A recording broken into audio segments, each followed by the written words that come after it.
সকালে উঠি আমি মনে মনে বলি সারাদিন যেন আমি ভালোভাবে চলে। Good morning everyone. প্রতিদিন বৃষ্টি পড়ছে, প্রতিদিন বৃষ্টি। গরুটা উঠিছে, গরুটা আমাদের অসুস্থ, তারপর চলে গেলাম।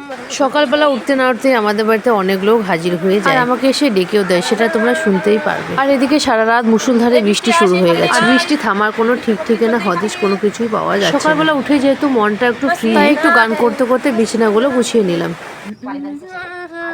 এখন আমাকে দাঁত ব্রাশ করতে হবে, কলগেট করতে হবে, তারপরে চা খেতে হবে।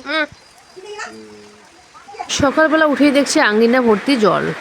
আমি আমার থোবড়াটা ভালো করে ধুয়ে নিয়েছি, এখন আমি ব্রাশ করবো গাইস। ব্রাশ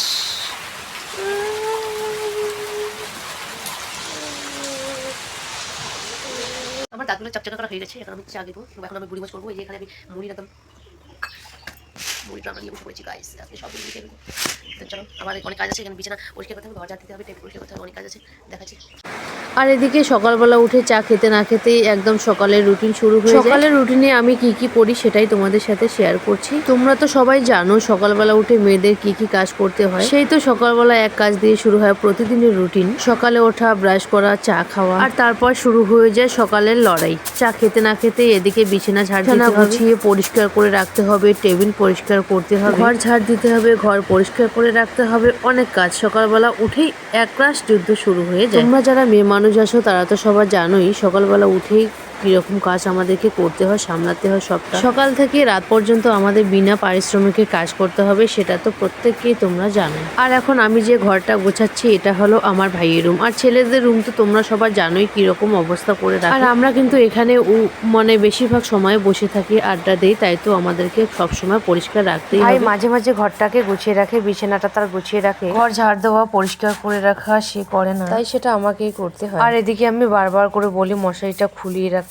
দিনের বেলা, রাত্রে আবার টাঙাতে হবে বলেই সে কিন্তু খুলে রাখে। আর তোমরাই বলো তো কিরকম লাগে দেখতে। আজকে বাইরের দিকটা যেহেতু বৃষ্টি পড়ছে সেহেতু বাইরে সেরকম কাজ নেই, তাই তো ভাবছিলাম ঘর দুয়ার সব পরিষ্কার করে রেখে দুপুরে রান্নার সবজিগুলো খুব তাড়াতাড়ি কেটে নেব। যেহেতু একা হাতে সবকিছু করতে হয় সেহেতু একটু সময়টা বেশি লেগে যায়, বেশি লাগলেও সেটা আমাকেই করতে হবে, কারণ সেটা আমার একান্তই কাজ। আর আমার মতো তোমরা কে কে যার রুটিন মাফিক সারাদিন চলতে হয়, কখনো কখনো মনে হয় আগেই মনে হয় স্কুলের চার দেওয়ালে সীমাবদ্ধ আর টিউশনের মধ্যেই সেই স্কুল জীবনের দিনগুলো কখন যে ফুরিয়ে গেল টেরও পেলাম। সত্যি সেই দিনগুলোকে খুব ভীষণ ভাবে। যাই হোক, সময় গতিশীল আর মানুষ পরিবর্তনশীল, তাই না? তাই তো কখনো সময় যে বয়ে যায় আর দিন যে কেটে যায় কিছুই বোঝা যায় না। ঘর ঝাড় দেওয়া হতে না হতে আর একটা কাজের রুটিন চলে আসে। আর সত্যি কথা বলতে আমার কিন্তু ক্যামেরা ধরার লোক নেই, তাই নিজেকে ক্যামেরা ধরে ভিডিওগুলো করতে হয়। আমার ঘর ঝাড় দেওয়া হয়ে গেছে, তাই এখন টেবিল পরিষ্কার এবং অন্যান্য কাজগুলো করে নেব।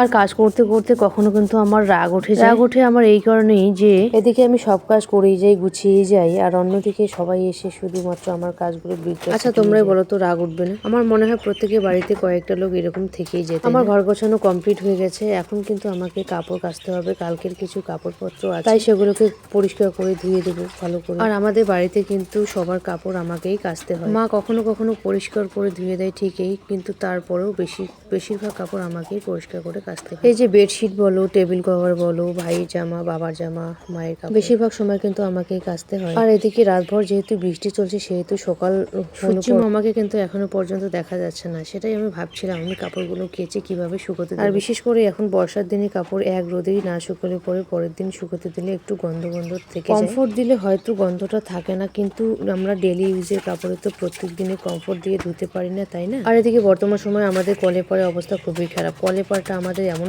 ভাবে ভেঙে গেছে কাপড় ধুতে এতটুকু আমাদের সুবিধা লাগে না। আর একদিকে আমাদের মোটরটা হয়ে আছে নষ্ট, তাই তো আমাদের নলকূপ দিয়ে সব কাজ করতে হবে। নলকূপ পাম্প করে কাপড় কাচা যে কতটা কষ্টের সেটা তোমরা যারা করো তারাই বুঝতে পারো। আর এদিকে আকাশটা যা শুরু করেছে, প্রত্যেকদিন শুধুমাত্র বৃষ্টি, সকাল থেকে রাত প্রত্যেকদিন বৃষ্টি। আর এই বর্ষার দিনে তোমরা তো জানো কত কাপড় চোপড় ভেজা থাকে, বলো তো? কাপড় না শুকালে কতটা সমস্যায় পড়তে হয় তোমরা তো সবাই কম বেশি জানো। যাই হোক, তোমাদের সঙ্গে গল্প করতে করতে আমার কাপড় কাচা কিন্তু কমপ্লিট হয়ে গেল। কাপড় কাচা কমপ্লিট হয়ে গেলে এখন আমাকে কিন্তু স্নান করতে হবে, মানে একটার পর একটা কাজ আমার তো লেগেই থাকে, প্রথমেতেই বলে দিলাম। সবশেষে আমার কিন্তু স্নান করা হয়ে গেল, এখন আমি পুজো দিতে গেলেও কিন্তু অনেক কাজ করতে হয়, তারপরে কিন্তু পুজোটা দেওয়া সম্ভব হয়ে ওঠে। তাই তো পুজো দেওয়ার জন্য আমি ফুল তুলে নিলাম, সাদা ফুল তুলে নিলাম।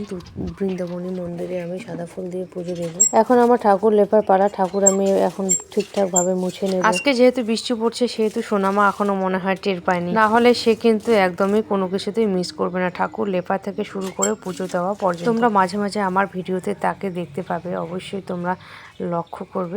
সে কিন্তু কম বয়সে এত কিছু শিখে গেছে না, বলার মতো ভাষা নেই। এই যে একা হাতে সবকিছু সামলে পুজো দেওয়া, এই যে লেপা থেকে শুরু করে তারপর ফুল জোগাড় করা, সত্যি কিন্তু অনেকখানি সময় আমার লেগে যায়। আচ্ছা, আমার মতো তোমরা কে কে আছো যে নিজের হাতে সবকিছু সামলে পুজোটা তোমরা দিয়ে দাও? আর সব থেকে বড় কথা, আমাদের বাড়িতে সেরকম লোকজন কিন্তু একদমই নেই। আমার মা আছে, আমার মা তো অন্য কাজেই ব্যস্ত থাকে, তাই সবটা কিন্তু আমাকেই দেখে রাখতে হয়। মানে বলতে পারো অনেকটা দায়িত্বশীল হয়ে গেছে এতটুকু। আর এদিকে রডগুলো রেখেছে জন্য কিন্তু ঠাকুরটা আমি পুরোপুরি অনেকটা জায়গা জুড়ে লেপতে পারি। পুজো দিচ্ছি আর আমাদের ছোট্ট মেয়েটাকে ভীষণ ভাবে মিস করছি। কিন্তু সকালে কাজ শুরু করেছিলাম ঠিকই, পুজো দিতে দিতে অনেকটা বেলা আমার গড়িয়ে গেল। বেলা 12টার দিকে কিন্তু আমি পুজো দিয়েছিলাম, তোমরা দেখতেই পাচ্ছ। তার আগে আমাকে অনেক কাজ করতে হলো, অনেক সময় আমার ওইদিকে চলে গেল। আর এদিকে আমাকে রান্নাটাও বসাতে হবে, তাই তো তাড়াতাড়ি পুজো দিচ্ছিলাম। যাই হোক, অবশেষে কিন্তু রোদের দেখা একটু মিলে। মনে মনে ভাবতে লাগলাম এবার আমার কাপড়গুলো ঠিকঠাক শুকাবে। বৃষ্টির পরে রোদ, সেটা যে কতটা গায়ে লাগে তোমরা তো সবাই জানোই, তাই না? পুজোটা দেওয়া শেষ হলে এখন কিন্তু আমি রান্না বসিয়ে দিয়েছি, তোমরা দেখতেই পাচ্ছ। হাতের জল আমার ফুটে গেছে, তোমরা সবাই দেখতেই পাচ্ছ। আর এদিকে আমি চা বসিয়ে দিয়েছি, এখন